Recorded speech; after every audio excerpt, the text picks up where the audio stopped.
Let us discuss the concept of profit loss and taxation, how this impacts the profit and loss calculation and so on.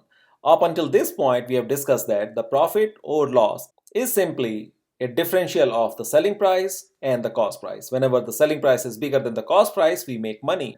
And if the selling price is less than the cost price, we make a loss. Okay? And accordingly, we calculated the profit or loss percentage depending on the gain or loss with respect to the cost price. Okay, and then by multiplying this whole thing with 100, we calculated the profit or loss percentage. Okay, we pretty much ignored the concept of taxation up until this point. Okay, and that is what we are going to discuss next, that how taxation will impact the profit or loss. So consider this, that there is a seller of certain goods or services and then there is a buyer.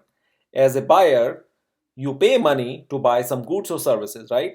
And that the flow of transaction money happens to be going away from buyer, going towards seller, so that the exchange of goods and money happen.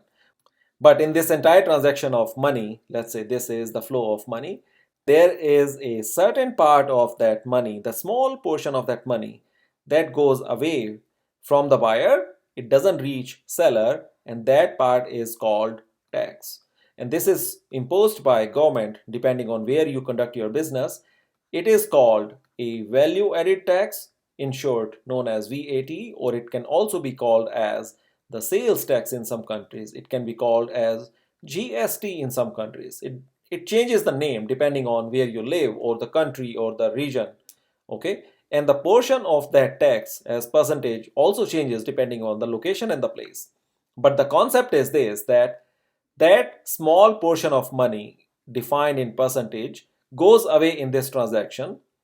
That is called the taxation part. Okay, so consider an extremely simple scenario, that let's say that I am a buyer of a table from certain seller and the list price of that table is $100. Okay, so this is the list price, just to keep it simple. Okay, and let's say that the government will charge 6% as the VAT or VAT or sales tax on this transaction. Okay, so in that case, as a buyer, I'll pay the list price and I will also pay the sales tax on that list price. So the total cost to a buyer will be 100 plus 6% of 100. Okay, 6 over 100 times 100. So my total cost as a buyer will be $106. Okay, so the cost to me is $106 as a buyer, but the seller has received only $100, and then there is this little 6% that basically goes to the government of that specific geographical region, right? And for a buyer, it will change the dynamics of this profit and loss, because your cost should include the cost after paying all the taxes, correct? Now let's run through some examples to understand this concept a little better. So in this example, Melissa, she bought a cell phone at the list price of $225. Okay, so that's one information. If the rate of sales tax is 6%, find the amount she had to pay to buy the cell phone. So let us write down what we have here. So we have the list price, that is $225, right? And then there is a tax called as the sales tax. Sales tax is at the rate of 6%. Whenever we define sales tax, it is always with respect to the list price or the selling price that is a seller offering, right?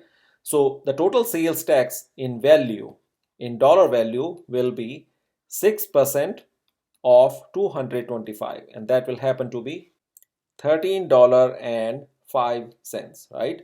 So in this scenario, what will be the total money that Melissa is paying? Total money paying is equal to the sum of the list price, right, plus the sales tax, right? So that will be 225 plus $13.50, and that happens to be $238.50. So even though the list price was $225, but Melissa ended up paying $238.50 because of this taxation.